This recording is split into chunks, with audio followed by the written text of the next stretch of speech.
지난주 부활절이었습니다. 스리랑카에서는 예배를 드리던 교회 세 곳, 그리고 또 이게 그냥 호텔이 아니고요. 이때 이제 부활절 이스터 브렉퍼스트를 하는 그런 호텔이었습니다. 이 호텔 세 곳, 또 좀 자그마한 호텔과 숙소 하나, 테러 공격을 받았고 정부 통계에 의하면 253명이 사망했습니다. 가장 기뻐하며 축하해야 하는 부활절.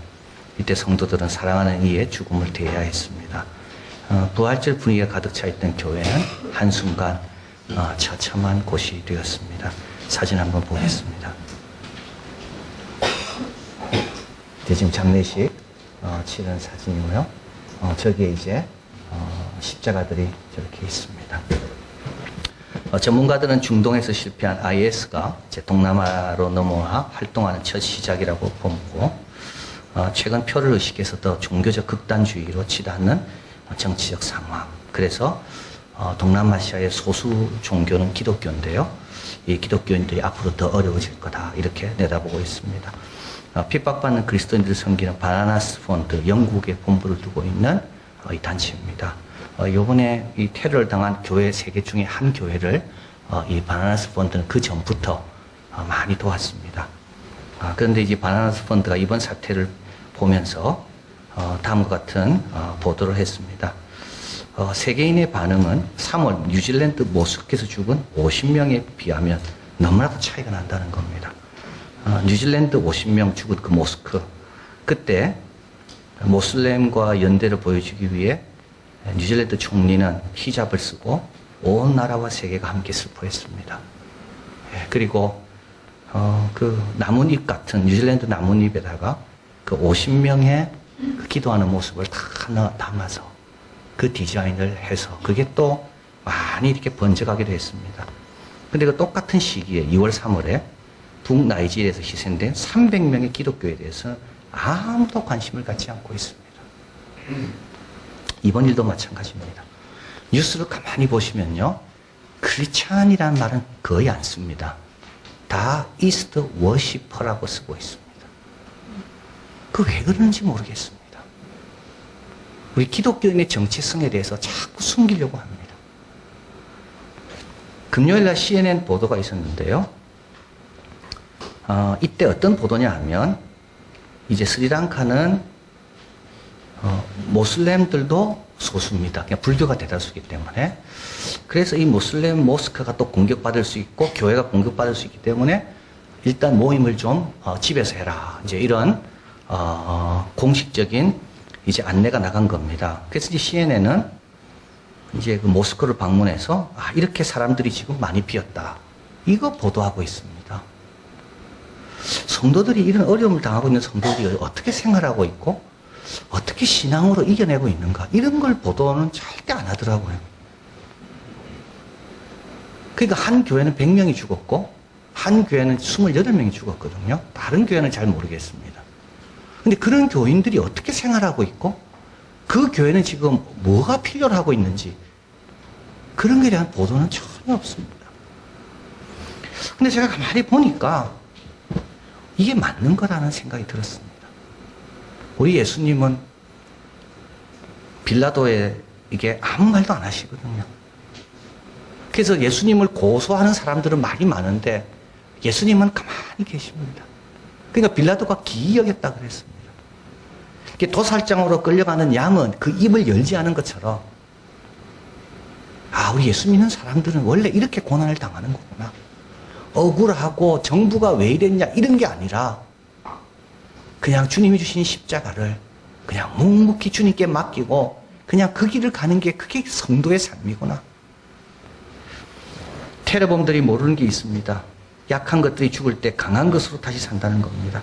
한 알의 밀이 땅에 떨어져 죽으면 끝이 아니라 많은 열매 맺는다는 것을 모르고 있습니다. 이제 스리랑카는 이 약한 것들이 생겼기 때문에 강한 것들로 복을 받을 것이고요.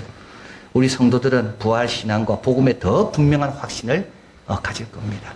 스데반이 죽었기 때문에 복음이 어디로 갔습니까? 사마리아로 간 것처럼 아깝고 귀하고 참 애석한 그 슬픔이 우리 주님께서는 그걸 사용하셔서 복음을 전파하게 사용하실 거다. 자, 오늘 본문은 부활장으로 알려진 장입니다. 부활에 대해 다음 셋을 알게 하는데요. 부활을 가르치면 우리가 받은 것이고 그 위에 서 있다는 점이고, 두 번째는 예수님의 부활에 대한 증인들은 너무나도 많다는 것이며, 마지막으로 부활의 생명을 얻은 우리는 그 은혜를 헛되이 하지 않아야 된다. 먼저 부활은 우리가 받고 서 있는 곳입니다. 1절 한번 읽어봅니다. 형제들아, 내가 너희에게 전한 복음을 너희로 알게 하노니 이는 너희가 받은 것이요 또 그 가운데 선 것이라. 여러분, 성경을 읽으시다가 받았다는 말을 할 때는 이게 특별한 뜻이 있는 겁니다. 그냥 들었다 이런 뜻이 아닙니다. 그대로 전해오는 것을 그대로 갖고 있다는 뜻입니다. 다시 말하면 이걸 그대로 이어줘야 된다는. 그래서 받았다는 것은 이거는 굉장히 중요한 개념입니다. 누군가 나에게 그대로 전해줬다는 말이고, 나도요 그걸 그대로 전해줘야 됩니다. 그래서 사도 바울이 내가 믿음을 지켰다는 이것도 똑같은 뜻입니다. 내가 그대로 받았고 이 받은 것을 나는 그대로 전달했다. 이게 지키는 겁니다. 이 받았다는 뜻이 그렇게 중요한 겁니다. 이거는 개인적인 어떤 그런 내용을 받은 게 아닙니다. 의견을 받은 게 아닙니다. 받았다는 말은 공식적인 신앙 교리 내용을 받은 겁니다. 3절에 보면 이렇게 말하죠. 내가 받은 것을, 사도 바울도 받은 겁니다. 사도 바울도 주님께로부터 직접 받은 게 아닙니다. 교회가 공식적으로 갖고 있는 신앙 고백을 사도 바울도 받은 겁니다. 내가 받은 것을 너희에게 전하였나니. 고린도서 11장 23절에 가보면 예수님께서 성만찬 제정하시는 내용이 나옵니다. 똑같은 표현입니다. 내가 너희에게 전한 것은 주께 받은 것이니. 이 주님이 직접 주셨지만 사도 바울이 직접 준 게 아닙니다. 주님께서 직접 주신 것을 교회가 갖고 있다가, 소중하게 갖고 있다가 이걸 사도 바울이 그대로 갖고 있는 겁니다. 이게 받았다는 뜻입니다. 그래서 예수님의 부활에 대한 것은 그대로 받은 것이고 그 위에 서 있는 것이다. 그 내용은 뭐냐 하면 3절 5절에 보면 성경대로 그리스도께서 우리 죄를 위하여 죽으시고 장사 지낸 바 되었다가 성경대로 사흘 만에 다시 살아나사 게바에 보이시고 12제자에게 보이셨다는 요 내용입니다. 요 내용은 그대로 2000년 동안 지금까지 더하지도 않고 빼지도 않고, 그게 받았다는 뜻입니다. 우리 예수님은 성경대로 죽으셨죠. 속옷과 겉옷이 제비 뽑히는 것, 묘가 부자의 묘실이 되는 것, 죄인 가운데 한 명으로 처형되는 것, 물과 피를 흘리시는 것, 그 뼈가 하나도 상하지 않는 것, 이건 다 구약에 예언된 건데 예수님께서 십자가에 돌아가실 때 그대로 다 이루어진 겁니다. 그리고 부활도 마찬가지입니다. 성경에는 부활에 대한 구절이 몇 구절 많지는 않습니다. 그러나 분명하게 미리 부활이 뭔지에 대해서 말하고 있습니다. 이사야 26장 19절, 주의 죽은 자들이 살아나고, 이게 부활이죠. 우리의 시체들은 일어나리. 이것이 부활입니다. 다니엘서 12장 2절, 땅의 티끌 가운데 자는 자 중에 많이 깨어 영생을 얻는 자도 있고. 그 당시 다니엘과 이사야는 잘 몰랐을 겁니다. 이게 무슨 뜻인지. 그러나 이게 바로 우리 예수님께서 성취하실 그 부활에 대한 예언인 겁니다. 성경대로 죽으시고 성경대로 다시 사셨다. 장사 지내고. 요 내용은 받은 거고, 그리고요 그 위에 우리가 서 있는 거다. 자, 그리고 나서 사도 바울은 또 이야기하죠. 14절, 그리스도께서 만일 다시 살지 못하였으면 우리 전파하는 것도 할 것이요 너희의 믿음도 할 것이다. 이 말은 뭐냐면 부활 위에 우리가 서 있다는 겁니다. 만약에 부활이 없다면 우리가 뭘 증거하겠습니까? 부활이 없다면 뭐하러 전도하겠습니까? 부활이 없다면 돈을 들여서 뭐하러 선교하겠습니까? 영원한 생명이 있기 때문에 고난도 감수하고 대가도 지불하고. 하나님께서 우리 교회를 왜 지키실까요? 우리 교회는 어떤 곳입니까? 이 부활의 생명을 증거할 그 사명을 맡은 곳이거든요. 그래서 하나님께서 이 교회를 지키시고 음부의 권세가 이기지 못하게 하신 겁니다. 우리는 어디에 서 있습니까? 우리는 부활신앙 위에 서 있습니다. 그거 없으면 다 무너집니다. 의미가 없습니다. 그게 있기 때문에 또 일어나는 겁니다. 11절 한번 읽어봅니다. 그러므로 내나 저희나 이같이 전파하며 너희도 이같이 믿었느니라. 잘 보십시오, 여러분. 내나 저희나 전파하는 내용은 같습니다. 왜냐하면 받은 게 같기 때문에. 그리고요 너희도 같습니다. 왜냐하면 그 믿고 있는 것을 받은 걸 믿고 있기 때문에. 이게 2000년 교회 역사가 우리에게 가르쳐주는 겁니다. 여러분, 부활에 대해서 함부로 바꾸면 안 됩니다. 더하지도 말고 빼지도 말아야 됩니다. 우리가 받고 그 가운데 서 있는 것, 이것이 부활, 예수님의 부활, 우리의 부활입니다. 두 번째로 예수님의 부활은 목격자와 증인들이 너무 많다는 것을 알려줍니다. 여기 이제 5절에서 8절까지 쭉 나오죠. 게바에게 보이시고 베드로입니다. 12제자. 이게 가룟 유다를 빼면 11명인데, 마띠아가 들어오게 되죠. 그 마띠아도, 예수님을, 부활한 예수님을 본 겁니다. 그 후에 500여 형제에게 일시에 보이시고, 그 중에 태반이나 살아 있습니다. 지금 고린도 전서를 적을 때는 AD 57년입니다. 예수님께서 부활 승천하실 때는 33년. 그럼 약간 24년 지났습니다. 그러니까 그때 10살인 사람은 지금 34살인 겁니다. 그때 20살 사람은 지금은 44살입니다. 그때 30살이면 지금 54살입니다. 그러니까요, 많은 세대가 예수님의 부활을 다 본 겁니다.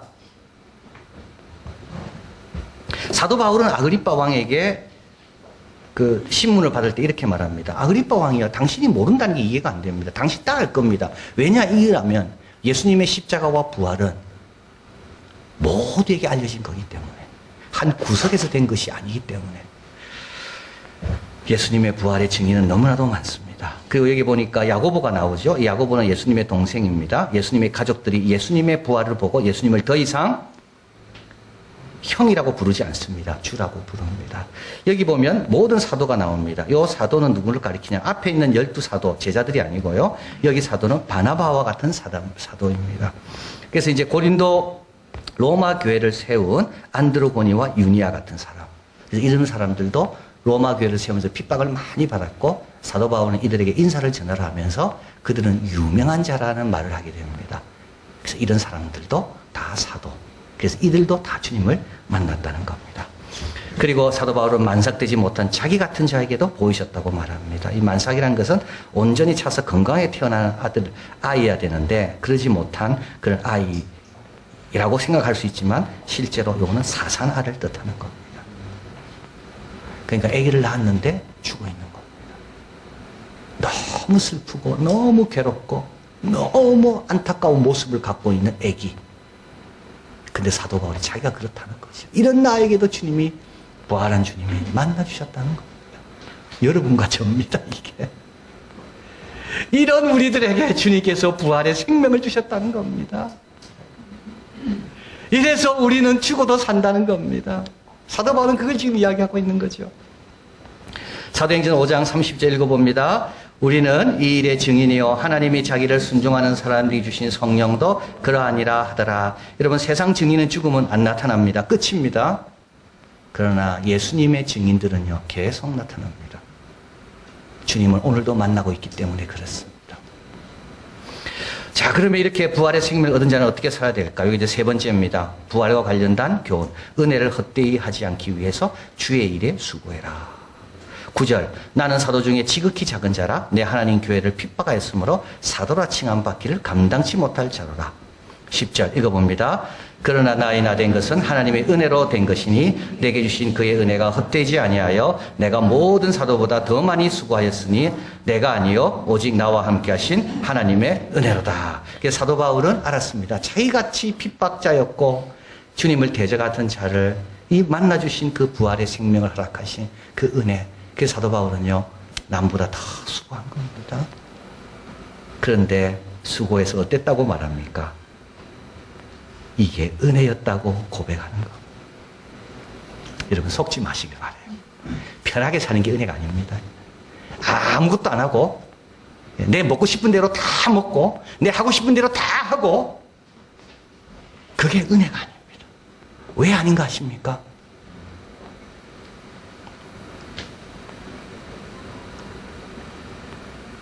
주님이 누구와 함께 하시겠습니까?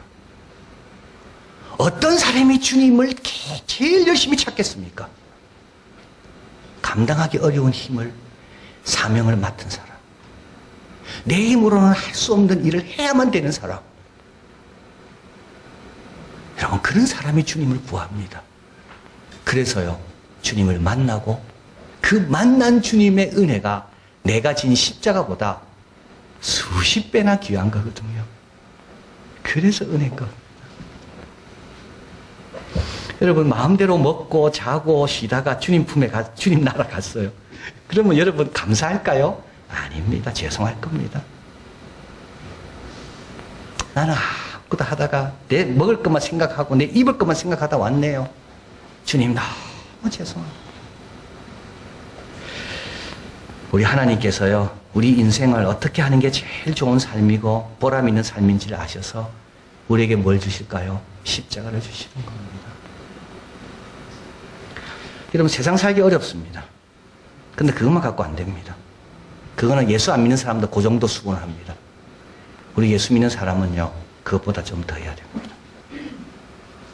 그래야 주님 앞에 섰을 때 덜 부끄럽고, 그래야 주님의 은혜를 체험해서 우리 인생이 참 값진 인생이 되는 겁니다. 우리 42절, 44절 한번 읽어봅니다.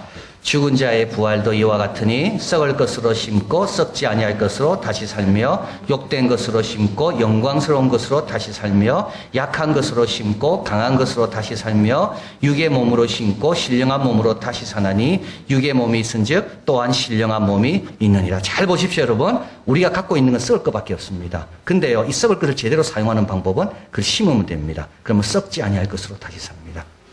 욕된 것, 우리 부족한 거 너무 많이 했죠. 그거 심으면 영광스러운 거 다시 삽니다. 약한 것. 여러분, 얼마나 약한지 아십니까? 종이에도 뱉습니다, 소리. 이게 인간입니다. 책장 잘못 넘기다가도 뱉다고요. 얼마나 약한지 아십니까, 인간이? 그런데요, 약한 거 갖고 있으면 약한 것 뿐입니다. 그러나 이 약한 것을 심으면 강한 것으로 다시 사는 겁니다.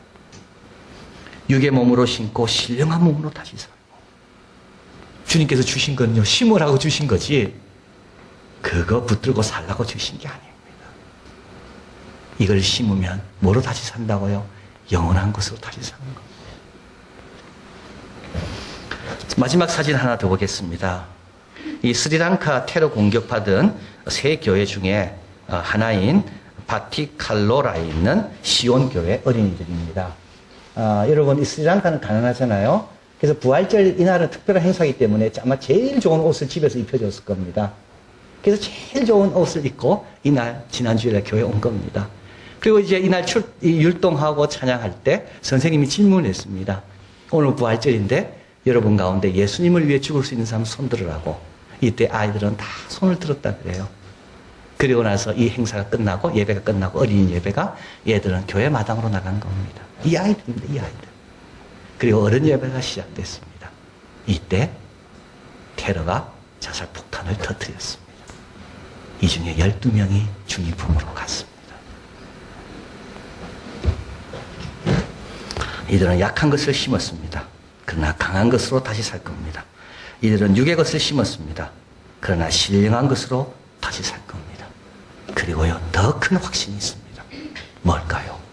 이들이 찬양 드렸던 거, 이들이 기도했던 거 하나님께서 다 기억하시고 놀랍게 응답하실 겁니다. 이들은 아마 자기 부모를 위해 기도했을 겁니다. 자기 친구를 위해 기도했을 겁니다. 자기 동네 아이들 위해 기도했을 겁니다. 그리고 약한 것을 심었고 우리 하나님께서 그 기도를 기억하시고 놀랍게 갚아주신다. 고린도서 15장 58절 같이 읽어봅니다.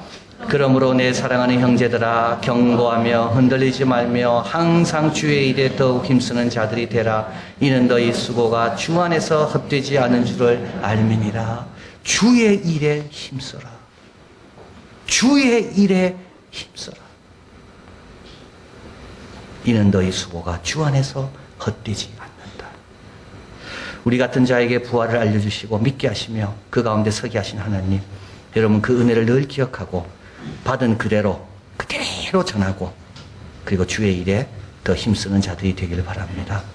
그러면 세상이 알아주지 않아도 아무도 주목하지 않아도 하늘 우리 아버지는 아주 기뻐하시며 우리를 통해 당신의 뜻을 놀랍게 이루어 가실 줄을 믿습니다. 사랑하는 하나님 감사합니다. 참 부족한 것, 연약한 것, 썩을 것 이거 다 심으라고 주신 건데 우리는 너무 이거 붙들고 살고 있지는 않습니까? 하나님 주님께 맡기면 주님께서 더 좋은 것으로 해서 사용하시고 돌려주십니다. 하나님 이제부터 주의 일에 더 힘쓰게 도와주시고 그리고 우리가 받은 이 귀한 부활의 소망, 이 믿음, 이 신앙 고백 그대로 갖고 있고 그리고 그대로 유지하고 그래서 주님께서 허락하신 이 귀한 이 축복과 은혜들이 헛되게 되지 않고 이어가며 번성하고 주님 원하시는 열매 맺는 그런 일에 다 쓰임 받고 또 그 열매가 우리가 다 될 수 있도록 축복하여 주시옵소서.